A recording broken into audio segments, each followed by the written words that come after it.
Bonjour tout le monde, bonjour, bon vendredi. Ça fait plaisir de vous revoir. Vous êtes déjà 14 en ligne, même si voilà, 15, ça commence tout doucement.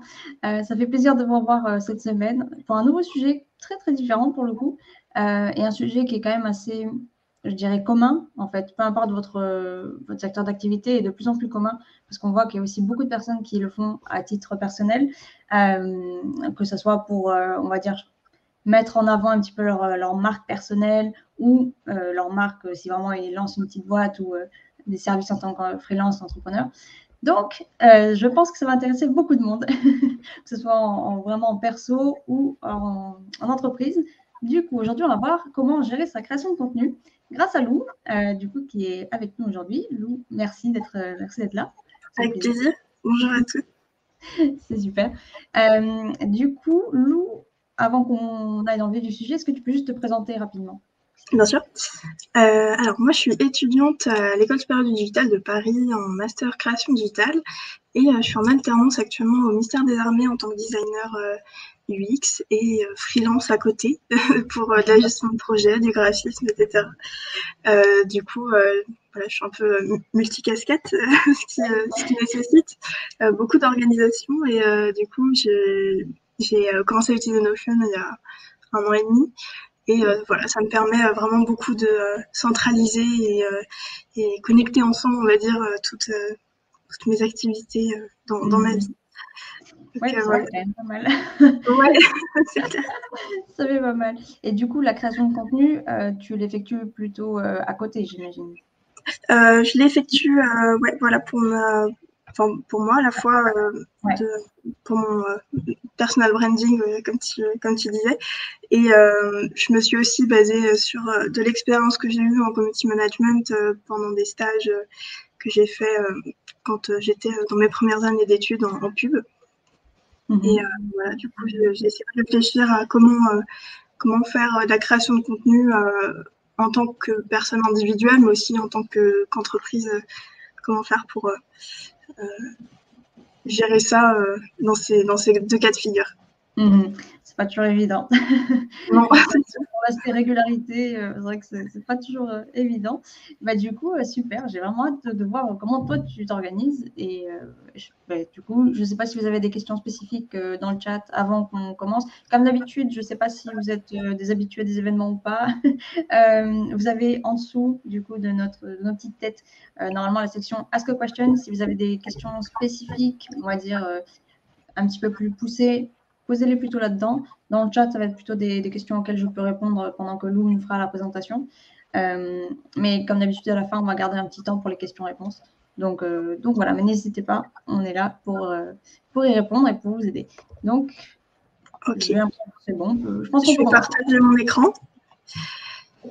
Je vais en fait commencer par vous présenter mon template que j'utilise moi quotidiennement, mais du coup qui est plutôt vide, puisque c'est le template. Et puis ensuite, je vous montrerai plutôt celui que moi j'utilise au quotidien et qui a des données dedans qui est utilisé.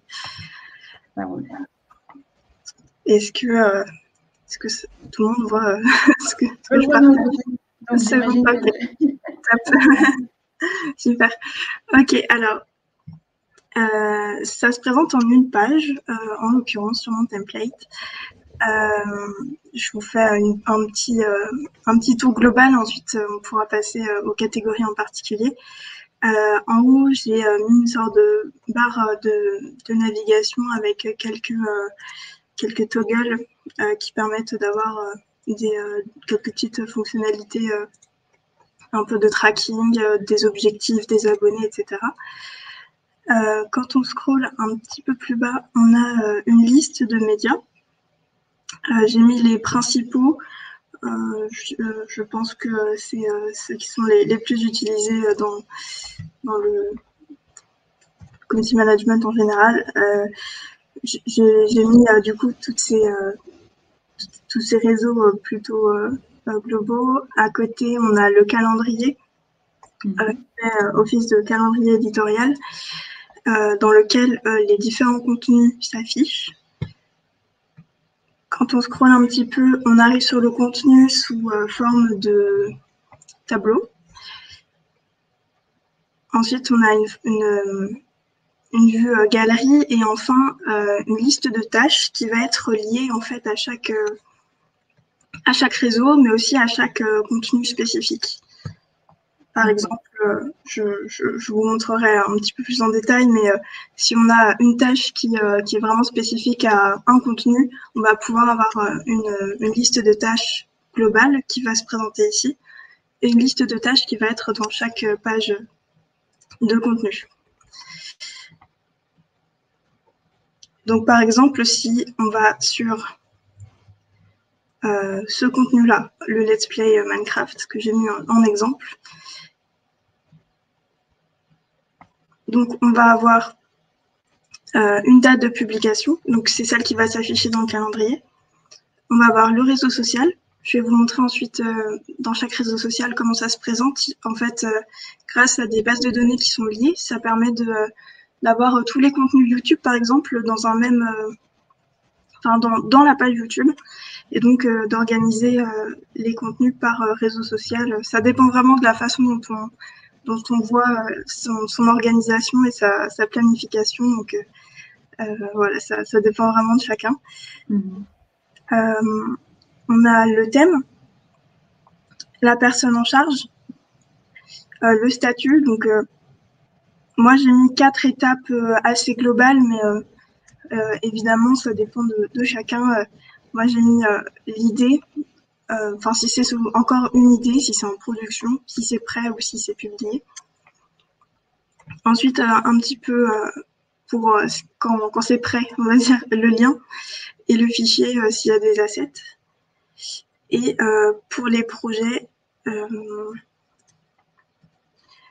c'est une page de données qui sont liées si vous avez des projets spécifiques ou peut-être un contenu récurrent.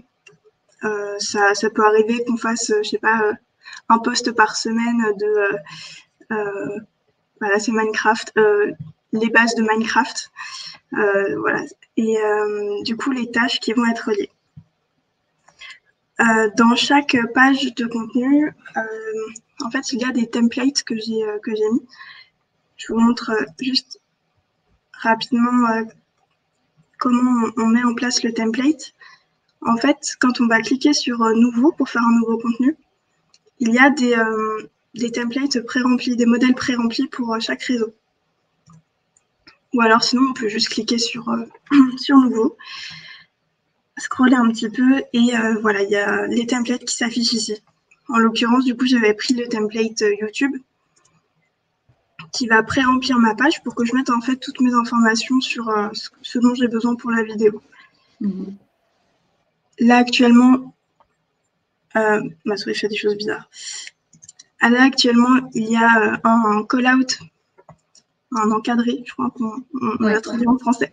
Un encadré pour mettre une description brève de la vidéo pour nous, peut-être faire un brief, en gros. Pour les vidéos, ce qui est très utile, c'est une liste de tous les b-rolls dont on a besoin. En l'occurrence, pour YouTube, je pense que tout créateur qui crée des vidéos sur YouTube a un peu besoin de ce genre d'organisation justement pour détailler tous les plans dont il va avoir besoin. Pour les autres réseaux sociaux, par exemple Instagram, je sais pas, LinkedIn, ça va plutôt être dans le template, ça va plutôt être du format statique.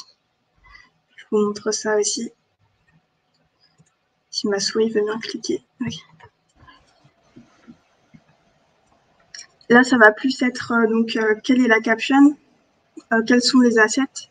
Donc, on va pouvoir mettre des assets dans la page. Et là aussi, s'il y a une vidéo, parce qu'on peut mettre des vidéos sur d'autres réseaux sociaux que sur YouTube. Du coup, on va avoir aussi cette liste de b-roll.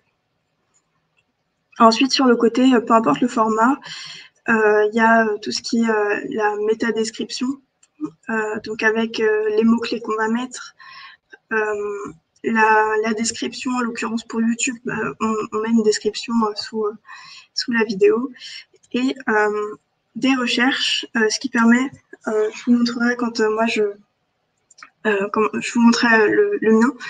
Des fois, j'ai des références qui vont m'inspirer pour faire une vidéo, et du coup, je les pose là pour pouvoir garder un peu de trace d'où l'idée vient, etc. Et c'est particulièrement utile quand on est en équipe, puisque on va partager des idées d'une personne à une autre, et c'est aussi important pour partager les intentions. Ouais.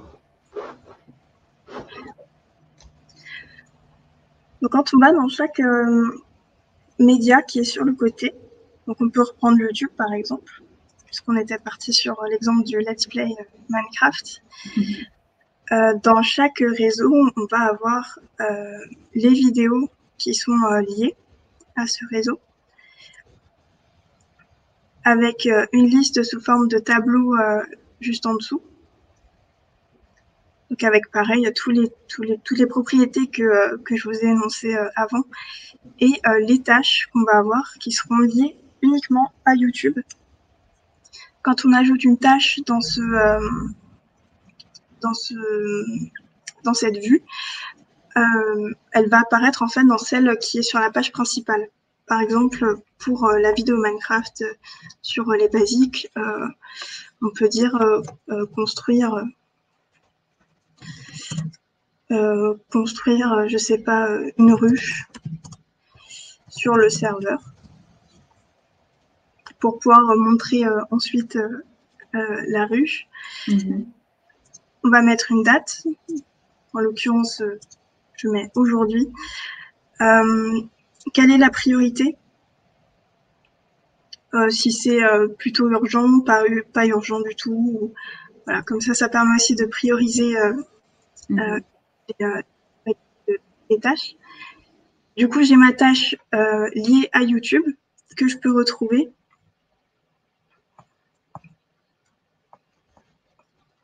Juste ici, dans ma barre des tâches globale, donc elle qui est triée, sorte.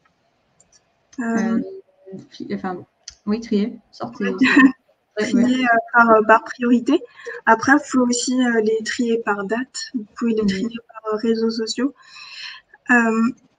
Sachant qu'il y a plusieurs vues que j'ai mises. Par exemple, il y a la vue des choses à faire.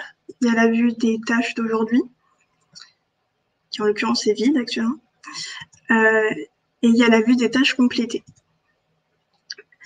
Pour compléter une tâche, il va falloir cliquer en fait sur un des petits carrés qui sont ici, une checkbox, qui va envoyer directement ma tâche dans la vue un peu des archives, et du coup d'avoir vraiment les tâches à faire sur celle-ci.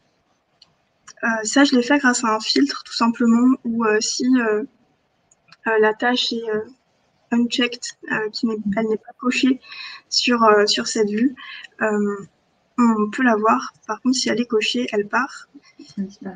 Et elle part dans les tâches complétées. Ça permet quand même de garder trace des tâches qu'on a faites et de ne pas les supprimer. Ça peut être utile de garder ce genre de choses.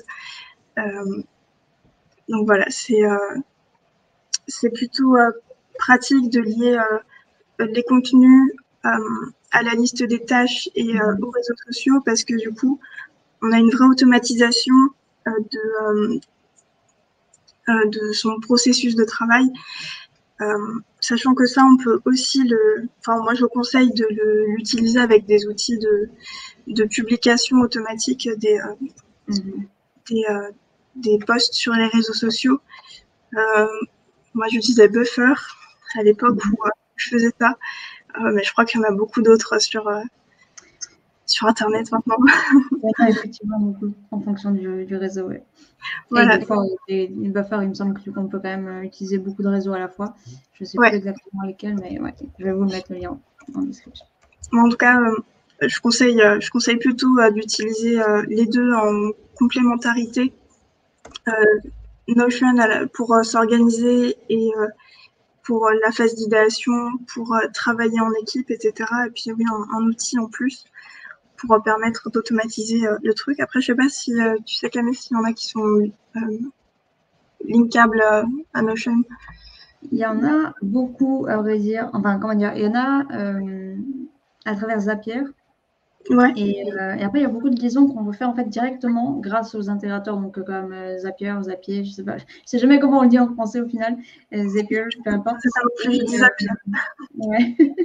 Et, ou d'autres outils hein, comme Make, qui était avant Integromat, Automate et d'autres outils encore.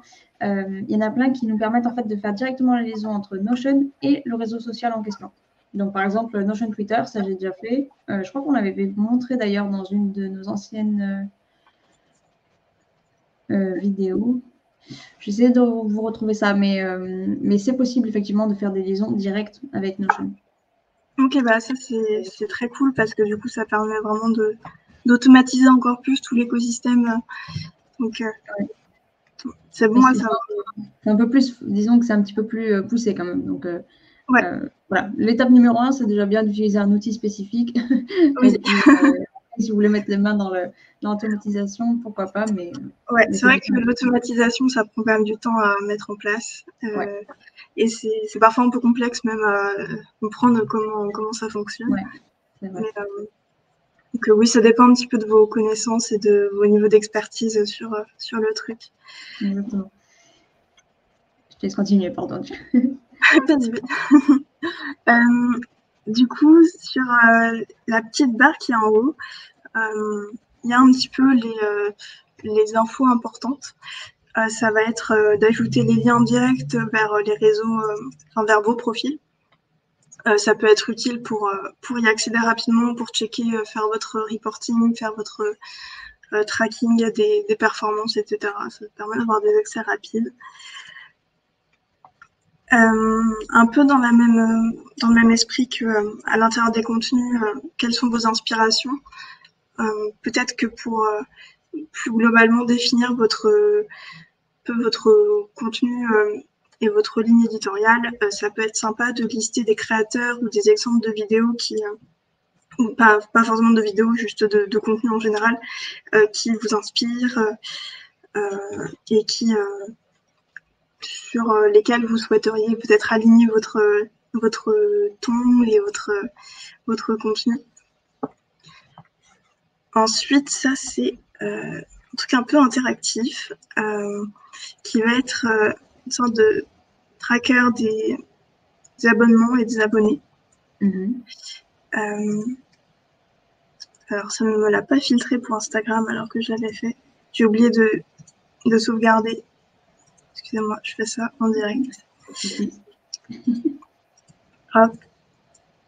Avec la nouvelle mise à jour, j'ai tendance un peu à oublier de sauvegarder les vues. Ok, alors. Ça, c'est plutôt une sorte de tracking du nombre d'abonnés, ce qui permet de voir un peu les évolutions. C'est pas forcément utile pour tous, mais ça peut être peut-être un truc encourageant et qui permet de mesurer quand même les performances sur une période donnée. Du coup, j'ai mis une colonne abonnés avec donc le nombre. Là, en l'occurrence, j'ai mis comme exemple Instagram. On peut faire plusieurs vues pour chaque réseau, c'est ce que je conseille, pour qu'il y ait toujours une consistance dans les chiffres. L'évolution, je ne sais pas s'il est possible de mettre une formule qui calcule automatiquement la différence entre une colonne et une autre. En tout cas, moi, je fais ça à la main actuellement. Ouais. Non, dans ce sens-là, ce serait pas possible. Ouais. C'est deux cellules d'entrée différentes, c'est pas possible malheureusement. Ok. Bon bah, du coup, ça va. Ça à la main, c'est la bonne technique. Du coup, je calcule la différence entre là, par exemple, le mois de février et le mois de mars. Donc, l'évolution, c'est de plus 32. Et dans la dernière colonne, il y a un petit peu des phrases d'encouragement, ou si je peux appeler ça comme ça, qui vont être définies selon des chiffres que vous pouvez choisir même vous-même. Moi, j'ai mis ça à une petite échelle. Si on perd moins 10 abonnés, c'est un petit mot qui dit que ça descend. Si on est à 0, si on est entre 0 et moins 10, ça s'empire. Ouais. Par contre, si on augmente, il y a bonne amélioration, c'est bien, super. Du coup, ça permet aussi d'avoir des petits messages qui motivent, et qui peut-être gamifient un peu l'évolution, si je peux appeler ça comme ça. Ça peut être dans le chat. Hein. Ah ouais. C'est vrai que c'est super sympa. On n'utilise pas assez. Je trouve que ce qui fait la différence, c'est l'utilisation aussi des emojis dans ta formule. Parce que du coup, visuellement, de suite, ça parle beaucoup plus. Bah, carrément. Puis, c'est aussi assez simple à éditer. Il suffit de cliquer sur une des lignes des colonnes. Et les chiffres, c'est vraiment les chiffres que vous voulez mettre vous. Et ensuite, les phrases, vous pouvez carrément les changer. Si vous voulez mettre un autre emoji, si vous voulez mettre, je sais pas si dans la culture de votre entreprise, il y a des phrases, je sais pas, ou des emojis qui sont un petit peu iconiques. Ça peut être une façon sympa de motiver. Puis ce genre de formule, elle est applicable à d'autres choses, évidemment. Que, ouais, c'est plutôt sympa.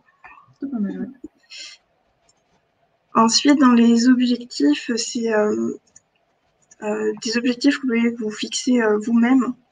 J'ai mis quelques exemples. Arriver à 1000 abonnés sur TikTok, faire 10 vidéos en avril, trouver un sponsor. Et c'est un peu la même mécanique que la liste de tâches. Quand vous cliquez sur la checkbox, ça l'envoie dans les objectifs accomplis. Donc ça vous ramène sur une autre page, si elle veut charger. Sur une autre page avec des objectifs qui ont été accomplis et qui sont donc en archive, mais du coup ça peut être sympa de les garder quand même pour voir d'où on vient. Exactement. Exactement. Voir la progression. Exactement.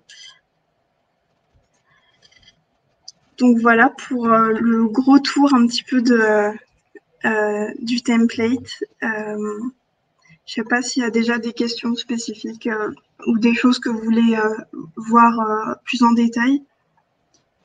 Pour le moment, il n'y a rien dans le chat ou dans la partie questions, mais n'hésitez pas, on fait une petite pause.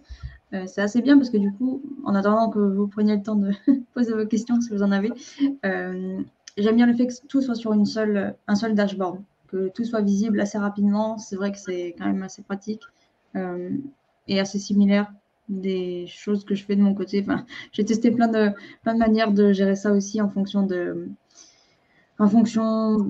la création de contenu que je faisais, c'est-à-dire si c'était pour moi, si c'était pour un projet spécifique, etc. Mais dans tous les cas, je suis un petit peu comme toi, je préfère avoir tout sur une page, dans la mesure du possible, histoire d'avoir une vue ensemble, quoi. Pas aller sans arrêt cliquer dans tous les sens, parce que sinon, on ne s'y retrouve pas, quoi. Ouais, moi aussi, j'avoue, j'aime pas trop. J'aime pas trop aller cliquer sur une page et revenir en arrière et puis y retourner et puis je me perds. C'est ça. Entre-temps, on sait plus ce qu'on fait. Voilà, c'est ça. Ouais, après, c'est vraiment une façon de faire comme une autre. Oui. Ce qui est aussi possible si vous êtes plus du genre à avoir, je sais pas, une barre de raccourcis qui va vous mener, par exemple, je veux voir que mon calendrier éditorial TikTok, je veux voir que mon calendrier éditorial LinkedIn. Ce que je peux conseiller de faire, par exemple, c'est peut-être de mettre une petite barre de raccourcis, on va dire, un peu à la façon de ce qu'il y a au-dessus, et peut-être au-dessus du calendrier édito, avec peut-être des pages dans lesquelles vous mettez des vues filtrées du calendrier éditorial, où vous filtrez que TikTok, où vous filtrez que LinkedIn. Ça peut ça peut aussi être... après, vous pouvez aussi tout simplement rajouter des vues. Depuis la dernière mise à jour, c'est plus facile, je trouve, de visualiser les vues qu'il y a sur une base de données. Donc, c'est aussi quelque chose qui est possible. Ça dépend vraiment de ce que comment chacun fonctionne. Là, par exemple, pour les tableaux, là, j'ai mis réseau social par réseau social. Mais voilà, vraiment, le truc est très modulable. Quand il suffit de mettre quelques filtres et vous organisez ça comme il vous plaît. C'est top. Visiblement, il n'y a pas de questions, mais plein de commentaires positifs. Donc, ça a l'air de plaire. Et Jamba, alors c'est un drôle de... Enfin, je ne sais pas si c'est un pseudo, j'espère que oui. Oui, j'imagine. J'espère. Qui demandait s'ils allaient avoir accès au template après. Oui, du coup, je confirme une seconde fois. Je vous passe le lien juste à la fin. Si tu veux, on peut passer peut-être du coup à ta gestion de contenu à toi. Je fais juste une remarque sur le template. Là, c'est la version en français que je n'ai pas encore mise sur le Gumroad. Je vais la mettre certainement ce soir, puisqu'elle est dans sa version quasiment finie. Il faut juste que je traduise encore juste, par exemple, à l'intérieur des contenus. C'est pas encore traduit, mais je vais sûrement le mettre ce soir sur le même lien. Alors voici comment moi je m'organise et comment je l'utilise. Alors déjà au-dessus, c'est un petit peu différent du template que je viens de vous montrer. Moi j'ai fait des pages pour les mêmes fonctionnalités quasiment, avec les objectifs et le tracking. Les liens, je les ai rebasculés en dessous des réseaux sociaux. Okay. Et moi, je me suis ajouté un reporting et une liste de contenus récurrents que je n'ai pas encore utilisé, mais qui est là et, et qui me sera fort utile sur les prochains projets que j'ai. Alors voici à quoi ça ressemble quand c'est complété, on va dire. Moi, j'ai que 5 réseaux sociaux en comparaison avec l'autre qui est plus vaste. Oui, c'est déjà pas mal. Hein. C'est déjà pas mal. Je ne crée pas du contenu sur tous encore. Mais, alors, sur du coup mon calendrier, j'ai mes contenus qui s'affichent avec du coup les propriétés que j'affiche, c'est le réseau social avec le logo de chaque pour repérer visuellement assez vite. Ce que je peux aussi conseiller de faire, c'est d'avoir des icônes de couleurs différentes si ça peut aider. Moi, j'ai choisi de tout garder de la même façon parce que je trouve ça plus esthétique. Mais évidemment, ça dépend de chacun. En dessous, j'ai mes catégories qui me permettent aussi de bien répartir au fil de la semaine ou du mois mes catégories pour pas qu'il y ait trop de répétitions sur un seul thème et que voilà, le contenu soit plus varié et mieux réparti. Ça, c'est bien de le montrer. C'est vrai que du coup, là, tu as vraiment la vision d'ensemble sur quels sont les thèmes que tu abordes au global. Enfin, ouais, carrément. Donc, c'est plutôt pratique de faire ça pour une question de logique. Ensuite, alors je sais plus comment c'était là, c'était pareil. J'ai mis le même genre de vue. Alors je sais pas pourquoi c'est l'ancienne vue, du coup avant la mise à jour. Ouais. Je sais pas pourquoi ça me fait ça. Il me semble que ça dépend en fait de la longueur quand il y a trop de soit quand il y a trop d'onglets, soit quand c'est trop long, ou alors si effectivement c'est l'ancienne version des bases de données liées, ça s'affiche comme ça. Ok. Mais c'est vrai que c'est pas toujours très consistant. Je crois que c'est un bug. Ils sont déjà au courant, mais c'est pas toujours pertinent. Okay. Ce que j'ai remarqué, c'est que si on a effectivement beaucoup de vues, du coup, et que les onglets sont longs avec des textes longs, ça a tendance à faire cette vue-là. D'accord. Je comprends. Là, j'ai la même organisation. Je vais vous montrer un petit peu avec le haul. Je les classe, moi, personnellement, par date et pour haul et sur ceux qui ne sont pas publiés, je les mets par date et par statut. Donc, j'ai gardé ceux que j'ai mis dans le template parce que c'était ceux que j'utilisais. Donc, pour mettre ceux qui sont prêts à publier en premier et ceux qui sont en production en deuxième et les idées en dernier, pour que je puisse, quand c'est en haut de la liste, les organiser, leur mettre des dates, planifier un petit peu plus facilement le contenu. Et puis, il y a les vues filtrées. Si par exemple, je veux que les posts, donc que du TikTok actuellement. Du coup, j'ai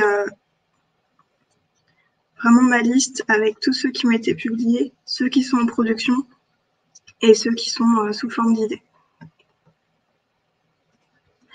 Moi, en dessous, c'est tout. J'ai rien d'autre. Parce que, en fait, par exemple, dans l'autre, il y avait une liste de tâches.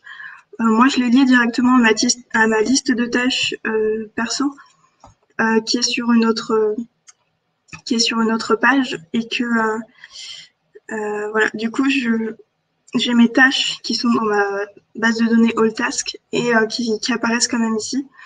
J'ai choisi de ne pas les mettre spécifiquement dans ma page création de contenu parce que je veux pas avoir des to-do list partout et ça m'embêterait plus qu'autre chose. Donc en l'occurrence, cette base de données est ici sur le template, mais je conseille vraiment plutôt d'avoir une centralisation des listes de tâches, sauf si c'est pour le cadre du travail, par exemple. Bon, je conseille pas spécialement de mélanger les tâches perso et les tâches pro. Voilà, ça dépend vraiment de ce que vous avez mis en place actuellement, si vous voulez lier les trucs et tout. Donc voilà, c'est très personnel. Et j'ai les contenus comme pour les autres.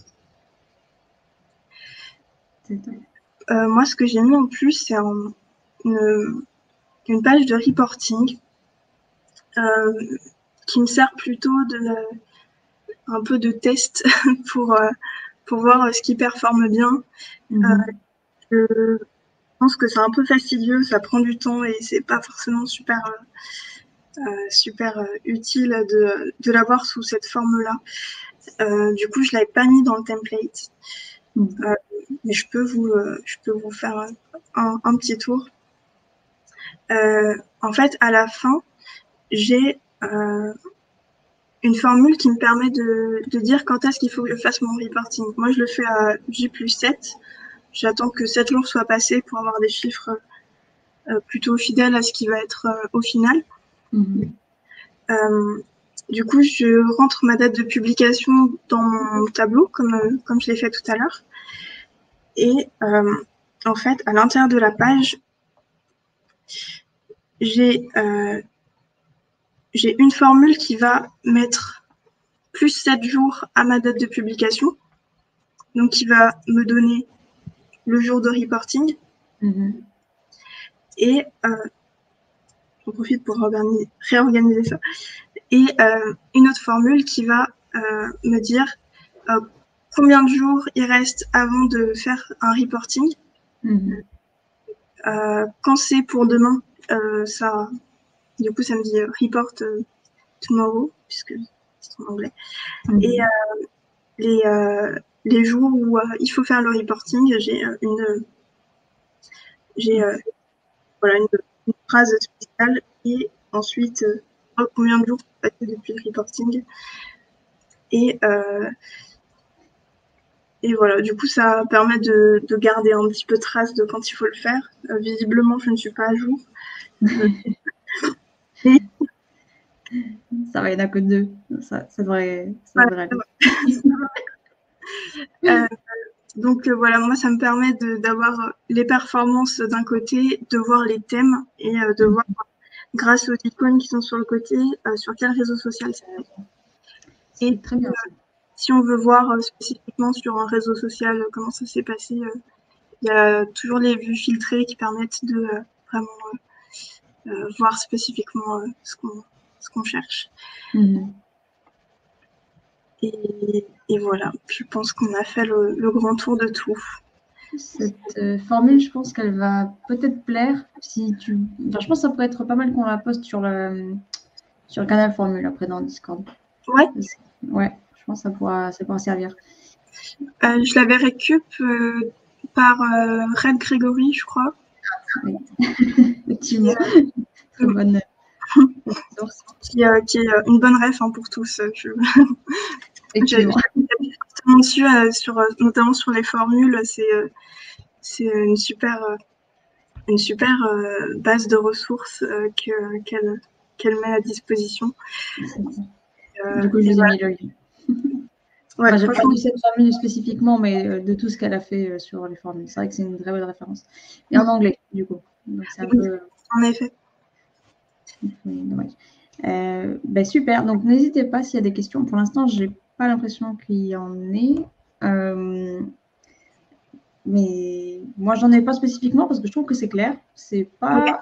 comment dire, c'est bien structuré. Donc, on voit vraiment en fonction de ce qu'on veut voir, quel type de contenu. Est-ce que c'est un contenu spécifique par canal ou est-ce que c'est une vision globale ou est-ce que c'est juste du reporting et tout. Je trouve que c'est bien organisé, donc on sait vers où s'orienter, pardon. Mais en même temps, on a vraiment accès à tout, quoi. Je trouve que c'est pas mal du tout. Donc, j'ai pas de questions particulières sur ton système, sur ton template, mais j'aime bien. J'ai vraiment aimé l'utilisation de tes formules, surtout, à la fois pour le tracking, justement, que tu as fait, et puis aussi sur le tracking dans le template, où voilà, tu avais le petit, voilà, celui-ci. Et je pense que je vais faire quelque chose de similaire. Peut-être pas pour du tracking enfin, si, peut-être que je vais le faire sur le tracking de followers, etc. Mais sur mes tâches, j'ai envie de me faire quelque chose de similaire sur mes tâches pour me motiver un peu plus. C'est pas mal ça. Moi, je m'étais dit que j'aimerais bien utiliser ça aussi pour les tâches. Par exemple, si j'ai 7 tâches à accomplir dans la journée, au fur et à mesure, il y a des petites phrases d'encouragement qui soient là pour te donner la motivation. Ouais, ça peut paraître un petit peu bête, mais ça aide vraiment, hein, moralement, à continuer à être motivé. Donc, ouais. C'est clair. Je vais te piquer l'idée. Alors, voyons voir si c'est des questions. Maxime a demandé combien de temps tu as mis pour construire tout ce système. Je ne saurais pas quantifier ça en heures parce que je l'ai fait en plusieurs fois. Je pense que en soi, dans la construction, j'ai dû mettre 3 à 4 heures, mais j'ai aussi eu pas mal de recherches avant pour comprendre quel est l'intérêt des bases de données filtrées, comment les optimiser, comment faire pour aussi trouver des bonnes idées pour, je sais pas là par exemple pour les objectifs ou pour les tâches, que quand on coche, ça parte dans des archives. Ça c'était Franck Thomas, je crois, qui fait ça beaucoup sur ses templates. Et du coup, ça, au-delà de la construction, ça demande un petit peu de temps de recherche et de trouver des inspi, des bonnes pratiques sur Notion et tout. Effectivement. Beauchamp, du coup, je ne sais pas quel est votre prénom. Je ne sais jamais si je peux tutoyer les gens, mais bon, au final, on est passé dessus assez rapidement parce que c'est une personne qui vient d'arriver maintenant. Je ne sais pas si tu veux juste remontrer rapidement le template. On va pas. Ah, c'est Alexandra. Ah, d'accord. Bah, super, Alexandra. Je n'ai même pas fait le lien avec ton nom. Je suis fatiguée, c'est vendredi. Très contente de voir que tu es là. On peut peut-être repasser rapidement du coup sur l'ensemble. Ouais. Et puis après, du coup, Alexandra, je te laisserai regarder le replay pour voir. Dans ce que je disais au début, du coup, c'est que c'est un peu une page complète, un peu dashboard, donc sur laquelle en haut on a des liens, des inspirations, un tracking des abonnés, les objectifs, et en dessous ça va être toute la partie calendrier éditorial avec les médias, les canaux qui vont être sur le côté. Et donc ce calendrier est très pratique pour organiser son contenu. Moi, ce que je montrais dans le mien, c'est que je mets les thèmes et du coup, ça me permet d'organiser, de bien répartir les thèmes sur le temps. Donc ça permet d'avoir une vue vraiment assez complète de ce qu'on produit. En dessous, il y a un petit peu la même vue de ces contenus qui va être sous forme de tableau. Et ensuite, on va avoir des tâches qui vont être liées aux réseaux sociaux et aussi particulièrement aux contenus spécifiques. Par exemple, la database tutorial va avoir sa propre tâche et quand on rentre dans chaque page de contenu, on va avoir des descriptions, on va voir quel caption on met, etc. Et on va retrouver enfin les tâches qui vont être liées spécifiquement à ce contenu. Pour faire un tour rapide du template. Et quand on veut créer un nouveau contenu sur un canal spécifique, il y a des templates qui sont déjà prêts avec des icônes qui permettent d'avoir l'intérieur de la page qui se met automatiquement. Voilà, comme ça. Et pour chaque réseau social, je ne sais plus si j'avais précisé, mais du coup, c'est parfois différent, notamment, je crois que je l'avais dit, pour Instagram et YouTube, ça va pas être le même genre de contenu. Donc, à l'intérieur, le template va être différent. Entre le post. Ouais. Voilà. Du coup, j'en profite pour faire passer une question de Sébastien qui demande, c'est un outil que tu penses adaptable pour la gestion de contenu client? J'imagine que si on fait des pages pour chaque client, par exemple, ça peut être quelque chose d'intéressant. Après, il faut, à mon avis, pas mêler les clients entre eux sur ce même dashboard. Mais ça peut être intéressant d'avoir une page par client et peut-être sur la liste des tâches, en avoir une globale peut-être qu'on filtrerait par client spécifiquement. Ça me semble une bonne idée, effectivement, d'avoir un dashboard par client pour avoir une vue globale, mais après que les tâches, on puisse les retrouver à la fois sur leur dashboard et puis nous, de notre côté, en global, c'est pas du tout. Comme ça, en tant que agence, freelance ou peu importe, comme ça, ça nous permet d'avoir une vue globale et puis ensuite pour chaque client, c'est toujours plus détaillé jusqu'au bout, quoi. C'est un peu un entonnoir au final, puisque au début on a la vue vraiment globale et puis ensuite on passe à la vue spécifique au client et puis si on veut aller sur vraiment un contenu en particulier, on arrive sur un truc super précis. Effectivement. Hop, du coup, ça c'est bon pour cette question-là. Julie demande si tes modèles, du coup, les templates sont en vente. Oui, ce que je disais tout à l'heure, c'est que cette version qui est en français, je la mets en ligne ce soir. Et sur mon Gumroad que Camille a peut-être partagé. Je suis en train de le montrer là. Du coup, ça c'est la version, c'est ce template, mais en anglais. Là, je vais spécifier. Voilà. Vous avez le lien dans le petit bouton qui apparaît en dessous de l'écran. Et du coup, on peut retrouver depuis ce lien, on peut aussi cliquer normalement sur le profil, sur ton profil Gumroad. Et comme ça, on peut voir tes autres templates. Oui, car j'en fais d'autres. Ouais. Principalement en anglais, du coup, toi. C'est ce qu'on disait avec Audrey l'autre fois. Enfin, pas par rapport à toi, mais c'est vrai que tu fais partie des personnes qui commencent en anglais. Et après, Après, je fais de plus en plus de traductions justement des templates. Par exemple, sur mon template de suivi des lectures, je propose directement une version française maintenant. C'est vrai qu'on en parlait sur le Discord l'autre jour, c'est qu'on a tendance parfois à plus utiliser l'anglais. Est-ce par automatisme, est-ce par, par souci de visibilité? On a tous un petit peu Il y a pas mal de raisons. C'est vrai qu'il y a pas mal de raisons derrière. Super. Du coup, je vous remettrai aussi le lien direct dans le chat. Alexandra demande si tu utilises du latex, catex pour faire tes titres. Alors, il me semble que oui. Enfin, bonne question. Par exemple. Ce titre-là ouais. Oui, en fait, j'utilise les formules. Je sélectionne un mot et je clique sur créer une équation. Et du coup, ça met une typographie un petit peu élégante. C'est le bon mot. Je trouve qu'elle est élégante. Et du coup, c'est assez sympa sur les titres, des fois. Je trouve que ça les met un petit peu aussi en avant. Ouais, c'est vrai que ça augmente un petit peu la taille de la police aussi, du coup. Ouais. Effectivement.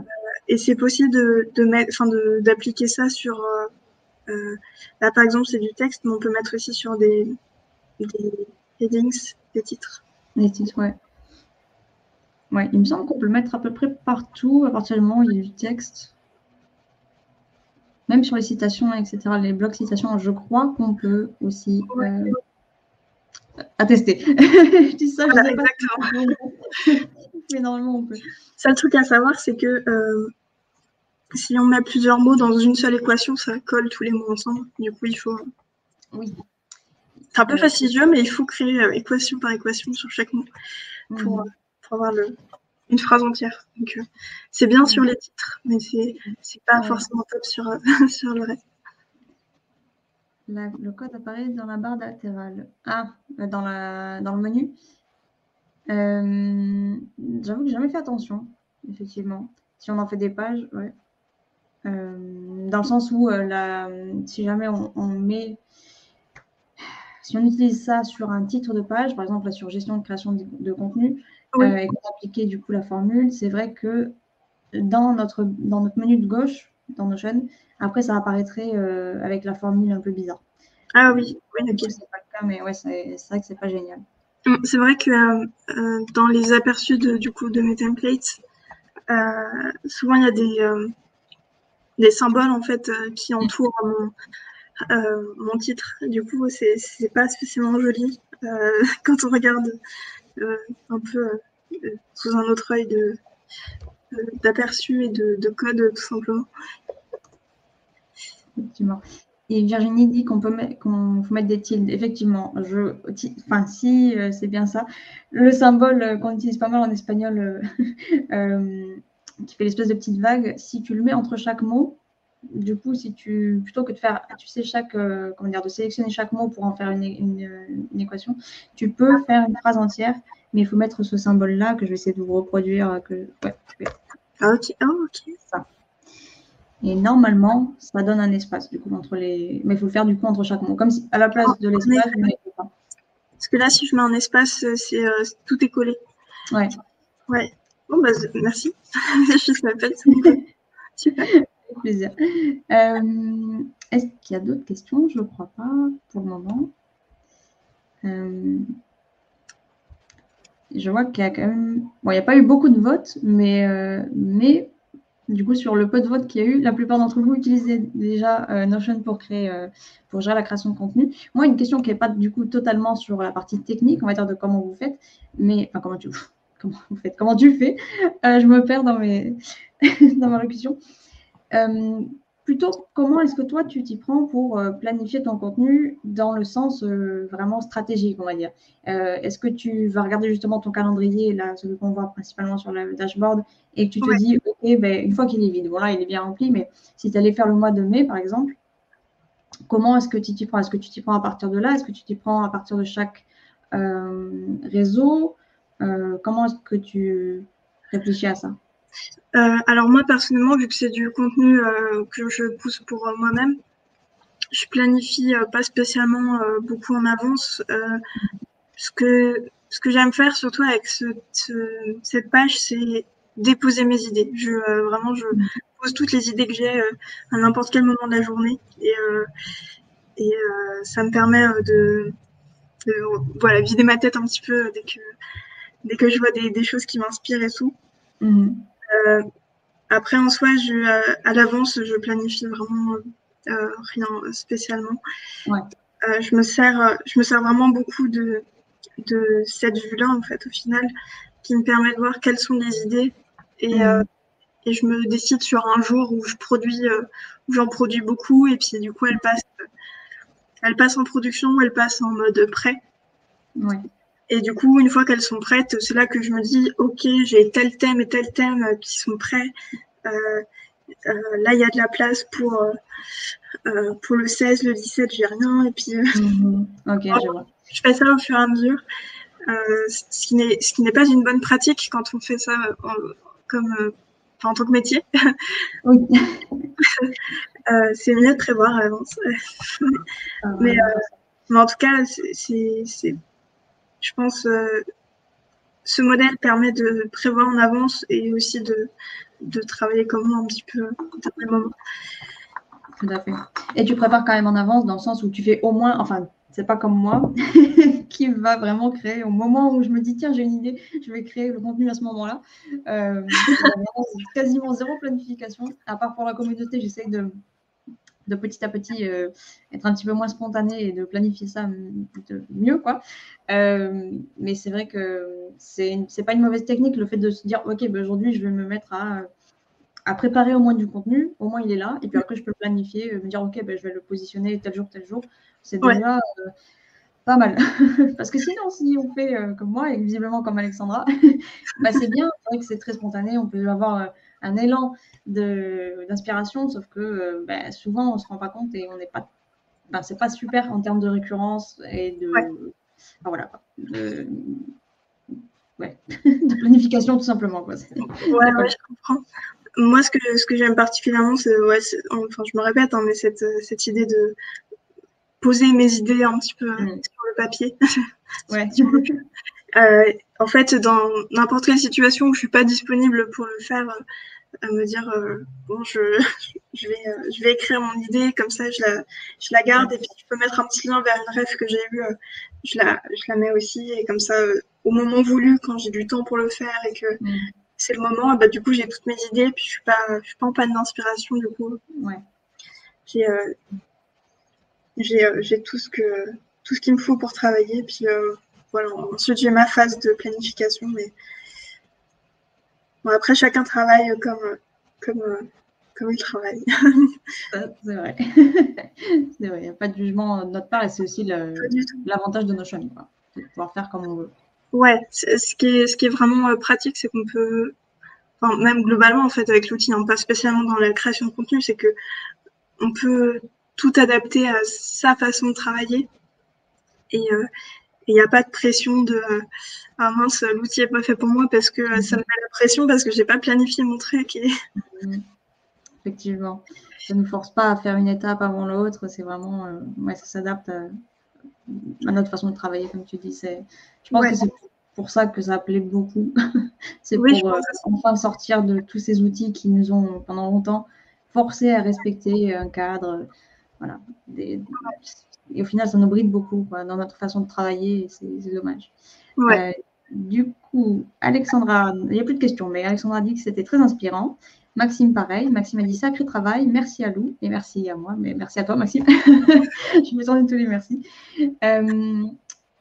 Il nous reste encore quelques minutes, mais si vous avez quelques questions, allez-y, n'hésitez pas, ou si vous voulez parler de quelque chose en particulier.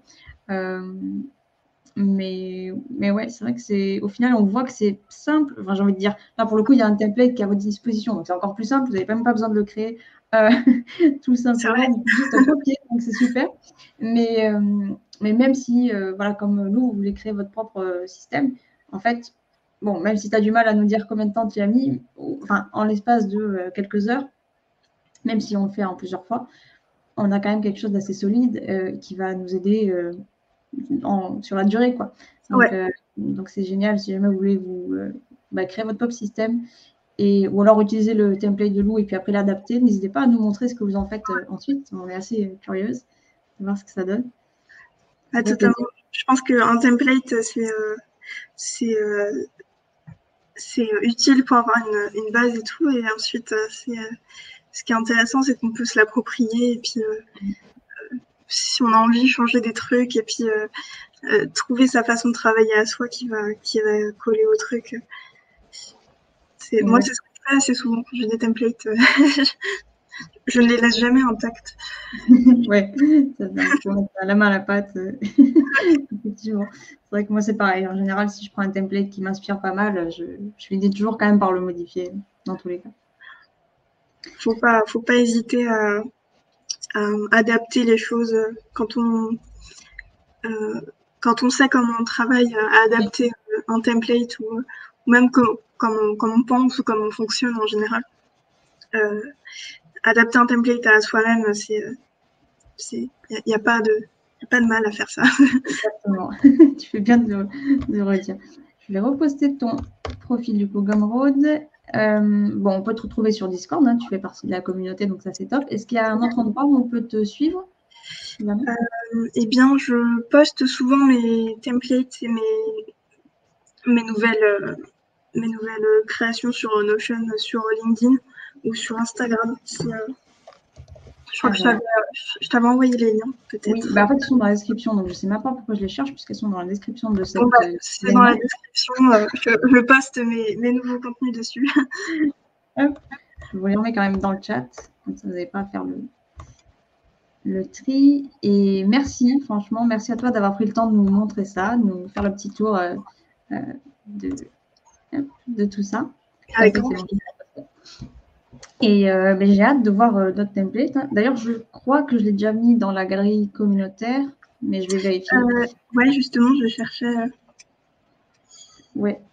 Dans template, on partage pas mal de ressources sur le Notion, sur le Discord Notion français.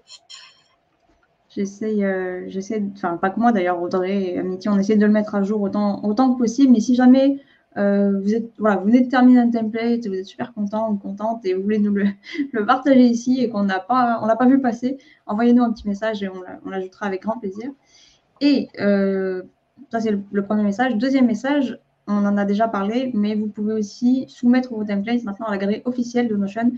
Là c'est un peu plus strict en termes de critères de sélection, etc.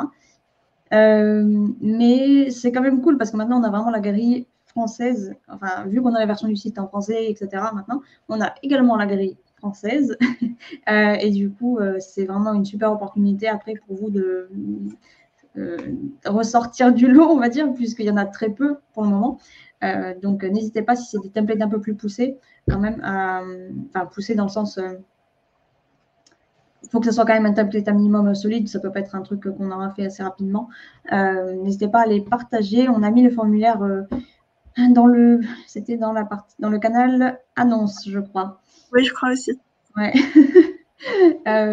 Et sur Facebook, on a fait aussi un post. Enfin, je vais essayer d'en parler un petit peu partout, mais voilà, si vous avez un doute après, n'hésitez pas à nous poser la question. Mais ce serait avec plaisir. Vraiment, je vous encourage tous et toutes à créer des templates, à les soumettre. Et voilà. Et d'ailleurs, on a aussi un challenge sur. Il n'y a rien de spécifique, c'est plutôt pour se motiver. C'est pas un challenge avec un concours à la clé ou quoi que ce soit. C'est plus pour se motiver justement.